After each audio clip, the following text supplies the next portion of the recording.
Let me thank all of you for joining us here this morning.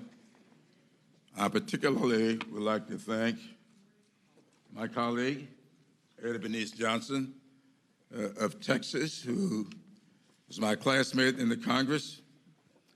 Eddie Bernice and I first met at the Democratic National Convention in 1972, and we've maintained a friendship ever since. We had no idea that we would end up getting elected to Congress the same year. And I owe a great deal to Eddie. I never would have become chair of the Congressional Black Caucus were it not for her tutelage, and I thank her so much for being here today.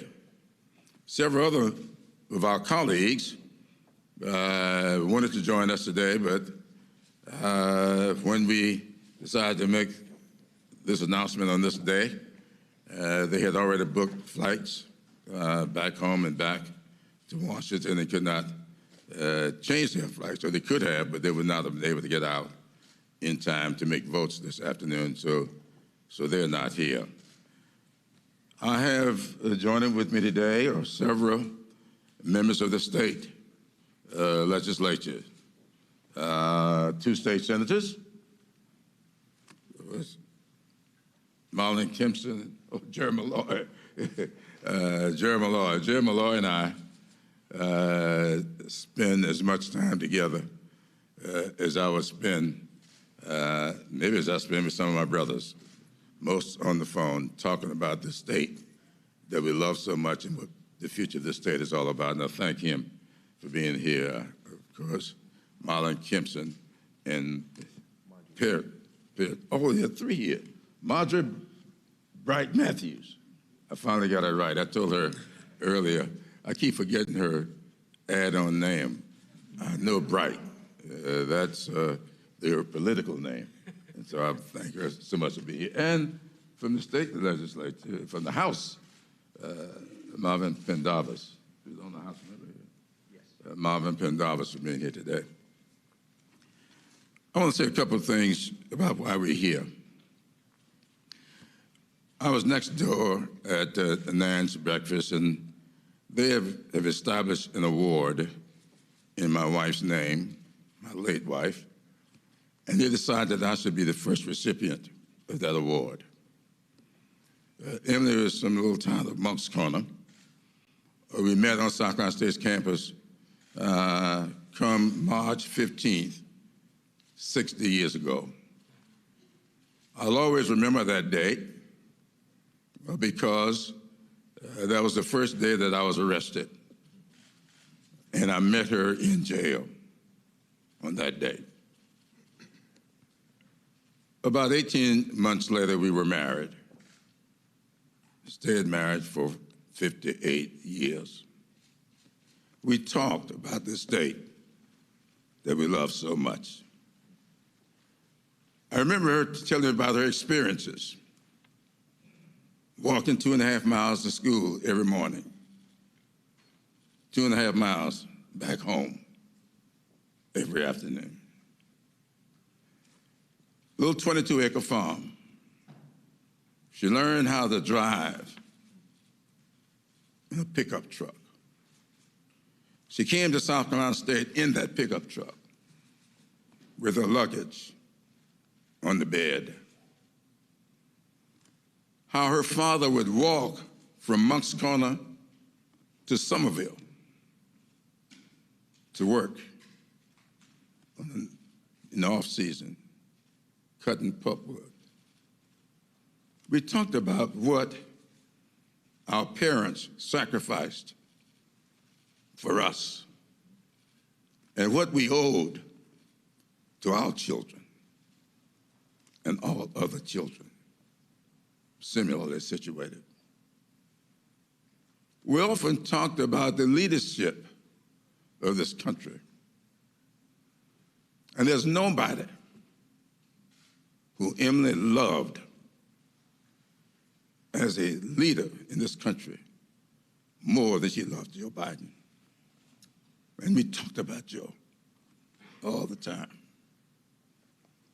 And so, as I was trying to make up my mind what I should do and when I should do it. I was informed that my accountant had passed away, and his funeral was last Friday in the rural part of Richland County. I went to the funeral. I got there about 30 minutes early, and I was walking around speaking to people, many of whom I had not seen in a long time, and I spoke to them, and there was an elderly lady in her upper 80s sitting on the front pew of the church, just a few seats away from the coffin. And she looked at me and she beckoned to me.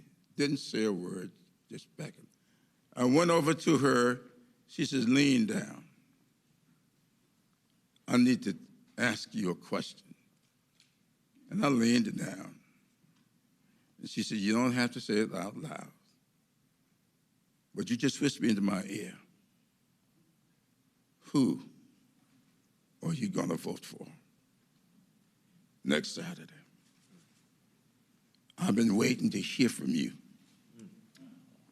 I need to hear from you. This community wants to hear from you. I decided then and there that I would not stay silent. Martin Luther King Jr., in his letter from Birmingham City Jail, wrote that he was coming to the conclusion that the people of ill will in our society was making a much better use of time than the people of goodwill. And he feared that we would regret, not just for the vitriolic words and deeds of bad people, but for the appalling silence of good people. The appalling silence of good people. I decided, after that experience last Friday with that elderly constituent, and my background experiences and studies of Martin Luther King Jr., that I would break my silence today. And I've been saying to the media, I've known for a long time who I'm going to vote for. But I had not decided, well, not to share it with the public. But I want the public to know that I'm voting for Joe Biden. South Carolina should be voting for Joe Biden, and here's why. There's billboards around this counter. On that billboard's my pledge. A lot of people ask me, why do you do billboards? Because my late wife said to me, I don't care how many TV ads you run, I don't care how many radio ads you run, when you run for office, I want to see billboards. That's why I do billboards. And because one of my colleagues came and says, this is the first time I've seen a political billboard with no picture on it. Why isn't your picture on the billboard? That's because it ain't about me. That's right. It's about the message on that billboard. And the message is simply this: making the greatness of this country accessible and affordable for all.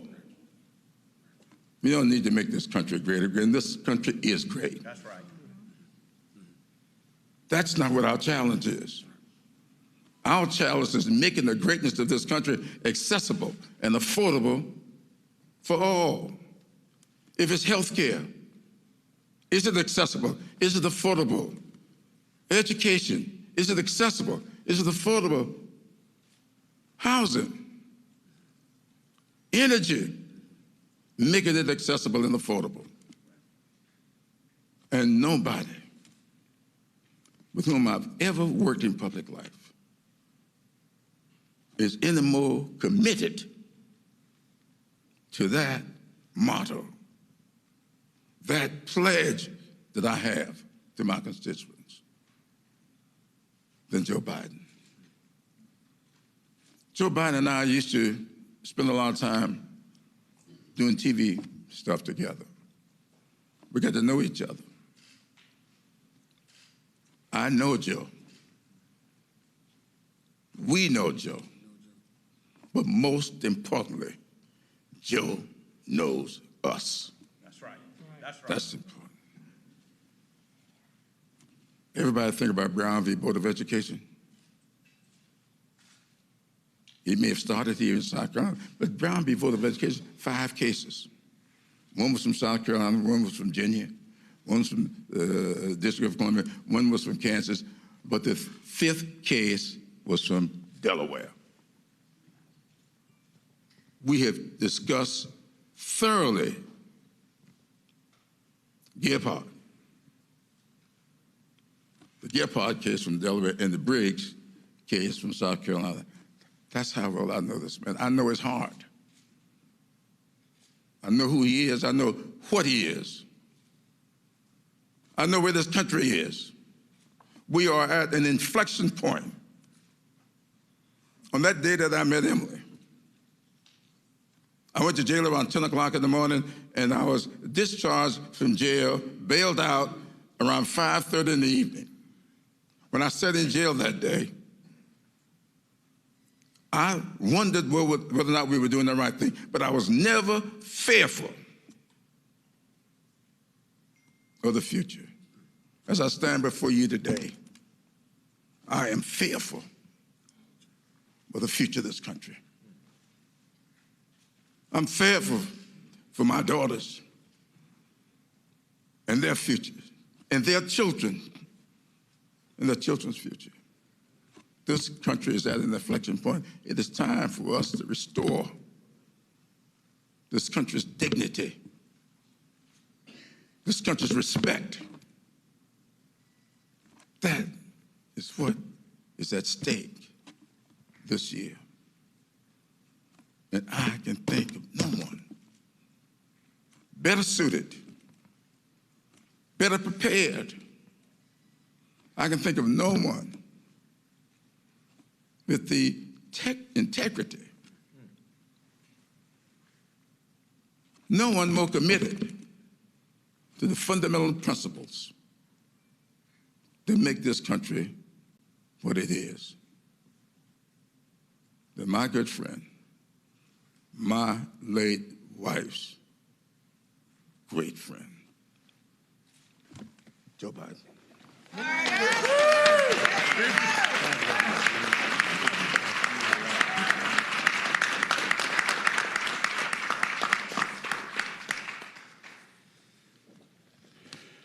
It's hard to know what to say.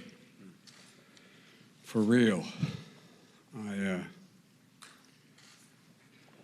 You know, Jim, as you were talking about those billboards, when I ran for the first time for the United States Senate, my deceased wife wanted us to have billboards, for real. And the billboard that she came up with had one saying on it: for all our families. For all our families. Well, Jim, you and Miss Emily have been great friends, but also great leaders, because it's never about you. It's always about someone else. It's always about you, your families, the community. They're intertwined. My dad used to say, the family is the beginning, the middle, and the end. And we're all part of it. You know, I know everyone in South Carolina understands what an extraordinary leader Jim Clyburn is. But I don't know whether sometimes you're, not the hero in your own town. I don't really know how respected Jim is throughout this country, and how many people, I would add in both political parties, look to Jim. Because Jim has a voice of powerful moral clarity that's heard loud and clear in the nation's capital. And he always reminds us, reminds everyone on both sides of the aisle, that it's about you, family, and community. It's about whether or not we can make a difference in people's lives. It's just pretty simple. But all too often, people get to public office and begin to think it's about them. And today, we have this debate as my friends, and thank you all, every single one of you. Thank you, thank you, thank you. Today, people are talking about a revolution. What the country's looking for are results. What they're looking for is security. What they're looking for is to be able to sustain and maintain their dignity. My dad would say, how can you have any dignity when you are looking at a child or a spouse or a neighbor and they don't have access to health insurance? How can you maintain your dignity when you are in a circumstance, you look at your child and you see enormous potential and or concern, and you know there's nothing you can do about either one because you can't afford it, because you're cut out, because you don't have the wherewithal to provide what they need? You know, if you take a look at security, that's why I'm determined in this state, healthcare is a gigantic issue. And we can deliver it quickly and extensively, in my view, by building on what Jim and Eddie Bernice got passed, Obamacare. It wouldn't have happened without their leadership. We had to get every Democrat out there, some of whom were worried, since we never done anything that, quote, radical, were worried. But this time, we're going to be able to do what President Obama and I wanted to do in the first place. Add a public option, a Medicare-like public option. Because it's the fastest way to get coverage for everybody. You know, talk about Medicare for all. Even the supporters of Medicare for all talk about, well, it's going to take 3 to 4 years to pass it. Then it's going to take another 3 to 5, depending who you're talking to, supports it, get it in place. What people want, what they're looking for, is some hope, some reassurance, some notion that I can take care of my family. I can take care of my son or my daughter. I can't fathom what it would have been like burying 2 kids, but while it was going on, not knowing whether or not they could get the best care available. You know, we don't have to start from scratch. Right here in South Carolina, your former governor didn't have the guts nor the common sense to take advantage of the Medicare expansion provided by Obamacare. But they'll all be covered. Over 200,000 folks would automatically be covered with what we're working on, what we're going to get past, Obamacare with a public option. And that's why, as well, you talk about safety and security. How many of you sent your children to school in September, your grandkids, and they learned to cower under their desks, run zigzag down a hallway, learn to duck and cover? Well, we don't know yet, but I predict this is a generation that's going to be scarred by fear. It's affecting how they think about themselves. You know, with Jim's help, and Eddie Bernice's help, we beat the NRA before. We beat them twice. We got rid of assault weapons and those big magazine clips that you can put 100 rounds in. Who in God's name needs 100 or 50 or 20 rounds other than to do something to kill somebody?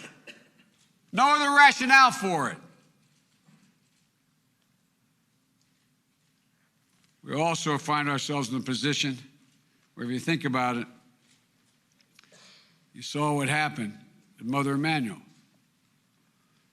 Charleston loophole that Jim has legislation to fill, meaning that in a background check, if your background check can't be back to you, in one person's view, in 24 hours, but in 3 days, then automatically you get the weapon.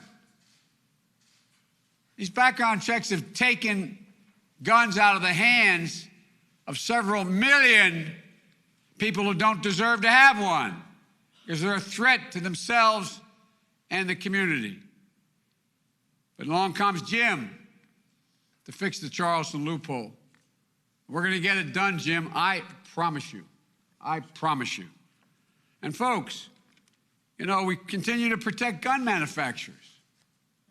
You know, since 2007, when that bill was passed, 150,000 Americans have been murdered. Not counting suicide by guns, 150,000. That's more than killed, 3 times as much as killed in every war, including Vietnam on. There's war on our streets. Imagine if we all stood up here and said, you know, we want to make an exception. You can't sue drug companies. You can't sue the tobacco companies. You'd all think we were nuts. Well, we're crazy, allowing gun manufacturers to glamorize, entice, lie about the effects of what they're producing has on the community. Folks, the carnage has been devastating. Like I said, until you bury the child, you have no idea what it's like to be able to look and see your child go off to school and get a phone call saying they're gone. But every single day in this country, there's a mass shooting in our streets and neighborhoods of color and non-color. Every single day. But I promise you, as president, I will take on the NRA, and to the gun manufacturers, I'm coming for you. I'm coming for you. It's got to stop. Jim always talks about opportunity. Well, the great opportunity for Jim, the great opportunity for Miss Emily, great opportunities for me, first in my family, is to get a good education. That was the opportunity. It's a great equalizer. And every child deserves an education that's good and capable of moving on to whatever they want to do. And it shouldn't be based on their zip code. Jim's been in the forefront of this fight his entire career. Because at his heart, you're still a teacher, Jim. At your heart, you're still a teacher. So a long time ago, I proposed what everybody now seems to embrace, which is wonderful, tripling the money for Title I schools, schools that, in fact, have very low tax bases and aren't able to pay their teachers what they need to be paid and do a lot of other things. Tripling that will, in fact, make it possible for 3, 4, and 5 years olds to go to school, not to daycare. Every great university in this state points out you do that, you increase by over 50% to pack that child be able to do well all the way through school and go beyond. And we propose making community college free. Also getting degrees, getting technical degrees free. And what we have to do as well, we have to invest in not just community college, but HBCUs. Everybody forgets why they occurred, why they existed, because they couldn't go to school anywhere else. And the consequence has been significant because they've been unable to build a foundational base upon which they have the money to invest. And look what every other school is doing. They're competing for federal grants to do massive research in areas. When I was vice president, the president had me go down to the Tidewater, investing in a program to teach in an African American, a HBCU, cybersecurity. The program is booming. People want to be treated fairly. I was just Marvin at his neighborhood, his district. The highest eviction rate in the United States of America is North Charleston, his district. He took me through, you see the response he gets. What's happening? Well, the fact is that too many communities are being treated unfairly. So that's why I proposed a bill of rights to protect those who are being evicted and help them get a fighting shot to get a home. I remember, as I said then, excuse the point of personal privilege, I remember the day my sister's with me. My dad walked up a short flight of stairs, which I call the longest walk a parent ever has to make, to say, honey, Dad doesn't have a job anymore. We're going to have to move. You're going to have to go home and live with your grandpa. But it'll all work out. When he said it, he believed it because he thought if you got a fighting chance, you could do anything. And he believed he'd have a fighting chance. It took 3 years to get a home in a different state, but he got it. Go back to your old neighborhoods. Ask your old friends whether they think that's still available, that's still likely. And look, in terms of making everything, the corridors of power reflect what America looks like, that includes the White House, that includes the staff there, that includes the cabinet, and that includes the Supreme Court and the Congress. Our administration was able to appoint the first Latina to the Supreme Court. The woman I asked to swear me in privately before the public swearing in, Justice Sotomayor. As president, I'd be honored to appoint the first African-American woman to the court because it should look like the country. It's long past time. You know, I'll end by saying what Jim has said and many of you have told me as well. South Carolina chooses presidents. You decided to launch Bill Clinton to the White House, and up to that time, it didn't look like he was going very far. But you did. You launched my buddy Barack Obama to the White House, and I firmly believe, once again on Saturday, you hold in your hands, in South Carolina, the power to choose the next president of the United States. And I'm here, heart and soul, with everything I've got to earn the support of the people of South Carolina. Nothing is expected or guaranteed. I hope I've earned it, and I'll continue till the last vote is cast to convince you all that I want to earn it. I promise you this, if you send me out of South Carolina with a victory, there will be no stopping us. We'll win the nomination, we'll win the presidency, and most importantly, we'll eliminate the fear so many have in this country of a second term of Donald Trump, because at the end of the day, and it's not hyperbole when I said it when I announced, we have to restore the soul of America, and he does not represent it. God love you all. May God protect our troops. Thank you.